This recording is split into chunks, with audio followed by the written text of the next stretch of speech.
pertama mohon izin memakai bahasa Indonesia karena tidak mungkin saya punya kesanggupan itu bicara seperti beliau sebelumnya. Pertama, innalillahi wa inna ilaihi raji'un. Saya mengajak Pak Muzamil, kiai kita bersama kiai saya. Ibarat orang tani, saya itu hanya ngasak kalau Pak Muzamil ani-ani. Beliau panen beneran, kalau saya ini ngasak ya.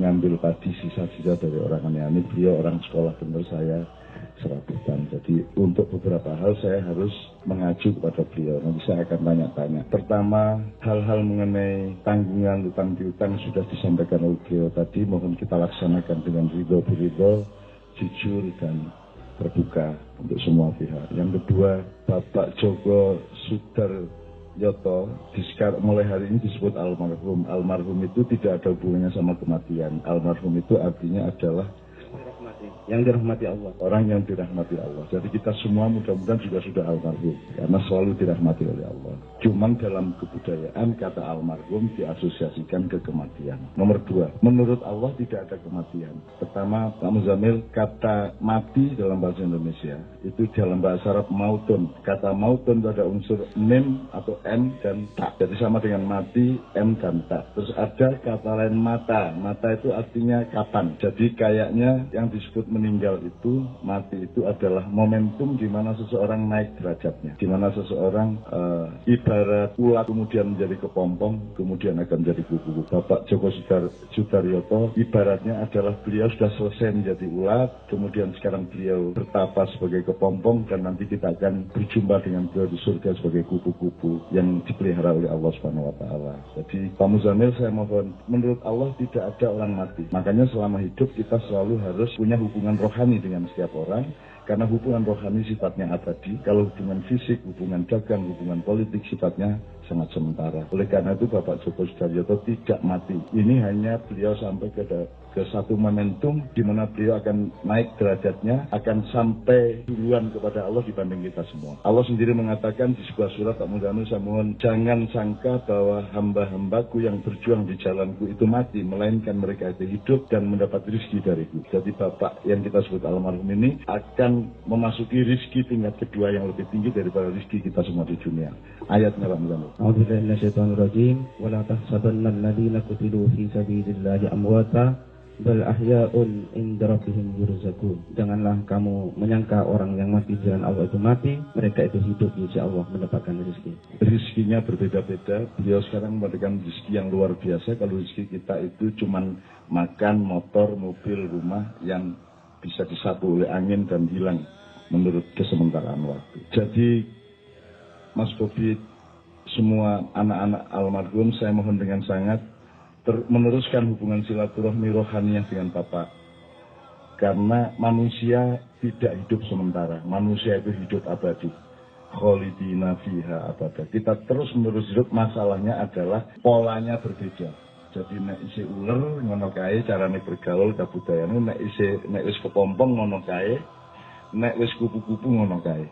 Nah, kita sebenarnya hidup ini untuk mempelajari bagaimana beralih secara ridho sebagai ulat menjadi kepompong, menjadi kupu-kupu.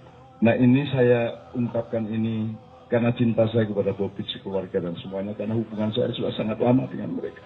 Rasulullah mengatakan khairul mau'idati mautun. Al-mautu khairu mau'idah. Kematian itu sebaik-baik nasihat. Jadi ada al-maqamul awal, lahir, ada maqamul tsaniyah, sunat atau khitan, al-maqamul tsalitsah, nikah. Kemudian ada makom yang paling tinggi yaitu al-maut. Sekarang beliau sudah memasuki makom yang keempat. Dan bagi semua orang yang mengantarkannya, para takziah sekalian, ini adalah momentum yang terbaik untuk hidup kita. Nasihat yang tertinggi dan ilmu yang paling puncak adalah kalau kita ingat kematian. Kematian adalah puncak ilmu. Bukan sarjana, bukan profesor, bukan kehebatan-kehebatan sifatnya dunia. Maka kita datang ke sini harus mendapatkan puncak ilmu itu, dan inilah sebaik-baiknya. Kalau kita sakit, kalau kita mengalami apapun, itu semuanya adalah cara Allah melampiaskan kerinduannya kepada kita semua, mendekatkan kita semua kepada Dia. Ada dengan cara sakit, ada yang kemudian dipercepat ingin ketemu sama hambanya dengan dipindahkan dari tahap awal, kemudian ke tahap 4 dan seterusnya. Jadi bapak-bapak itu sekalian, alhamdulillah.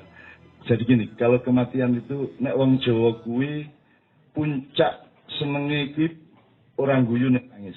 Nek guyu kuwi biasae ya seneng sithik-sithik, nek wis puncak senenge iki wis memuncak, wong Jawa mesti nangis.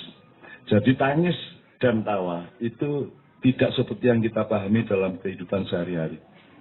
Maka kalau kita sekarang mengatakan inna lillahi wa inna ilaihi raji'un, asosiasi kita kan kematian. Saya tidak. Beliau tidak mati. Beliau meneruskan kehidupan yang lebih tinggi dan lebih mulia dibanding kita yang masih oleh Allah disuruh di sini. Nah, jadi kematian itu sebenarnya kita sebut innalillahi wa inna ilaihi raji'un itu cuma bawa setiap hamba itu dari Tuhan kembali ke Tuhan. Jadi beliau sekarang mudik lebih jauh kepada Allah. Sebenarnya semua kalimat thayyibah tepat untuk kita ucapkan. Kita ucapkan subhanallah tepat untuk kematian atau untuk momentum ini. Kita ucapkan alhamdulillah tepat karena beliau bangga semua, anak cucu sampai cicit bangga punya mbah, punya bapak, punya buyut seperti almarhum. Alhamdulillah cocok. Subhanallah cocok. La ilaha illallah sangat cocok. Jadi semua kalimat-kalimat yang baik menggumpal bersama kepergian beliau ke pemakaman nanti. Beliau tidak dimakamkan. Yang dimakamkan adalah wadah sementara beliau di semester pertama dalam kehidupan. Jadi Bapak sekalian, kita jangan takut mati, kita jangan takut kehidupan, kita harus menjalaninya dengan kewajaran dan sebagaimana panduan Allah. Saya berasal dari satu pesantren yang pedomannya adalah berani hidup, tak takut mati. Takut mati, jangan hidup. Takut hidup, mati saja. Ini agak setengah-setengah hafal. Saya ulang supaya saya sendiri hafal. Takut, berani hidup, tidak takut mati. Selama ini kematian menakutkan kita. Karena kita sangka mati itu adalah sesuatu yang bukan seperti yang seharusnya. Mati itu bukan mati. Mati itu beliau nanti akan berhadapan dengan malaikat mungkar nakir dan seterusnya. Jadi berani hidup, tidak takut mati. Takut mati, jangan hidup. Takut hidup, mati saja. Nah, sebenarnya hidup dan mati itu tidak ada. Yang ada adalah kata mautun, kata mata, kata mati. Mata itu artinya kapan. Jadi beliau sedang menjalani satu momentum di hamparan atau di alur kapan itu. Jadi sebenarnya hidup mati tidak ada. Karena kita semua kholidina fiha abada. Kita hidup abadi bersama Allah Subhanahu wa taala. Dan saya mohon kepada Allah, semua yang hadir pada sore hari ini, nanti kita juga akan kumpul bersama almarhum di surga Jannatul Naim. Itu bukan khayalan, bukan halusinasi, itu keyakinan dan tampaknya sudah kenyataan sebenarnya. Kalau kita sudah bisa melintas waktu, sebagaimana Isra Mi'raj, sebagaimana Al-Aqsa. Al-Aqsa itu artinya adalah batas yang jauh. Bapak sekalian, saya mohon maaf agak berkepanjangan, karena saya menghormati dan mencintai keluarga almarhum. Sekali lagi saya tidak menganggap beliau meninggal. Almarhum itu artinya orang yang lebih disayangi oleh Allah, bukan orang yang mati, karena mati itu tidak ada. Saya mohon izin dengan kata-kata saya yang tidak lazim ini, tapi saya ingin memberi semangat kepada semuanya. Kita hidup bersama Allah dan kita akan terus bersama Allah. Sampai kapanpun kita akan bersama-sama. Dan supaya kita juga tetap menjadi saudara dan sahabat kapanpun nanti di surga. Kita bisa ketemu lagi seperti ini, kita bikin pengajian bareng-bareng, kita bersilaturahmi. Kalau boleh main gaple, kita main gaple di surga. Kalau tidak boleh, ya sudah tidak apa-apa. Yang penting kita bersilaturahmi. Dan di surga Mas Bobit ada batu-batu yang luar biasa indahnya. Karena Mas Bobit putra Bapak ini kan senengannya watu. Sampai naik ke puncak bukit Gunung Musa itu dia juara 1 Pak Bobit ini. Juara 2 istri saya Mbak Novia, saya juara 10 atau 11. Karena kalau saya naik sana itu karena saya harus ngomong semua Kiai Kanjeng, Mbak Via karena harus syuting semua yang naik. Padahal itu tingginya luar biasa, 7,5 jam kita harus menempuh naik gunung. Pak Bobit juara 1 karena dia nafsu mencari batu-batu agek. Mudah-mudahan Bapak nanti mengirim batu kepada di kamarnya Mas Bobit.